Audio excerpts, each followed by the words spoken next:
ఇశ్రాయేలు ప్రజల యొక్క బలానికి రహస్యం ఏంటంటే చట్టాలన్నీ కూడా దేవుని ఆజ్ఞలే.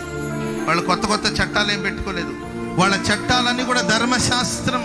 నేను తప్ప వేరొక దేవుడు మీకు ఉండకూడదంటే ఉండకూడదు, అంతే.